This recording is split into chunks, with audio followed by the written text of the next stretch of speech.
Hello student, আবারও আজ আমি চলে এসেছি। দেখো ক্লাস 10-এর দশম শ্রেণীর ত্রিকোণমিতির কিছু অঙ্ক নিয়ে। দেখো ত্রিকোণমিতি দশম শ্রেণীর কোষকে থেকে 24-এর পেজ নাম্বার 316। দেখো এখানে যে 8-এর দাগের ম্যাথটি ছিল P plus Q equal to 90 degree হলে প্রমাণ করতে হবে যে root over sine P by cos Q minus sine P into cos Q equal to cos P. তাহলে এটি প্রমাণ করতে হবে। এটি প্রমাণ করার জন্য তাহলে প্রথমে আমাদের কী করতে হবে, বাম পক্ষটাকে ঢুকে নিতে হবে। দেখো বাম পক্ষটা আমি লেফট হ্যান্ড সাইড বলে লিখে নিলাম। কী আছে দেখো, রুট চিহ্ন দাও, sine P by cos Q minus sine P into cos Q. যেমন আছে অঙ্কটি টুকে নিলাম। আমাদের কি কন্ডিশন দেওয়া আছে দেখো, P plus Q equal to 90 degree দেওয়া আছে। তাহলে পি প্লাস কিউ সমান 90 ডিগ্রি দেওয়া আছে। আমার ডান দিকে কী প্রমাণ করতে হবে, কস পি। তাহলে আমি কিউটাকে যদি আমি চেঞ্জ করে নিতে পারি, পি এ নিয়ে চলে যাই, তাহলে আমাদের প্রমাণ হয়ে যাবে।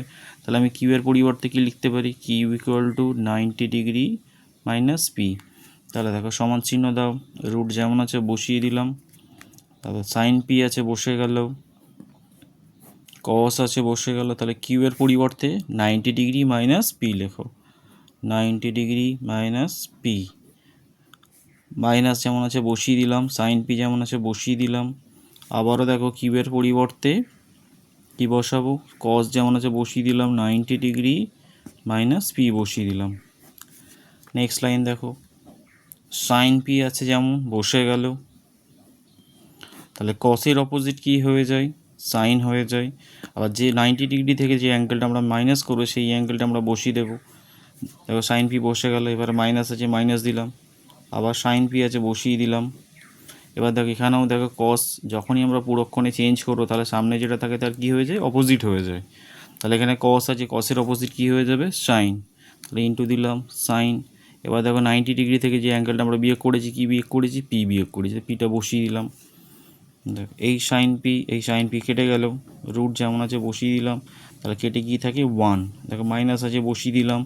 এখানে দেখো sine P into sine P, দুটো একই জিনিস। তাহলে এটা কী হয়ে যাবে, সাইন স্কোয়ার পি। তাহলে 1 মাইনাস সাইন স্কোয়ার পি সমান কী হয়ে যায়, কসের স্কোয়ার পি। দেখো কসের রুটের ভিতর দুটো একই সংখ্যা থাকলে তাহলে একটা বাইরে বেরিয়ে যায়, তাহলে এটা কস পি বাইরে বেরিয়ে গেল।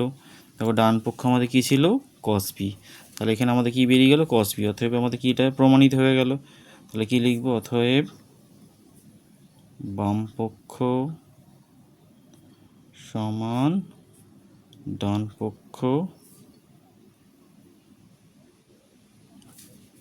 প্রমাণিত।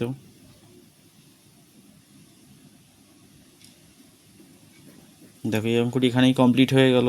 এই অঙ্কের মধ্যে যদি কোনো সমস্যা থেকে থাকে তোমরা আমাকে কমেন্টে জানিও এবং আমার পেজটি একটু ফলো করে নিও। ওকে।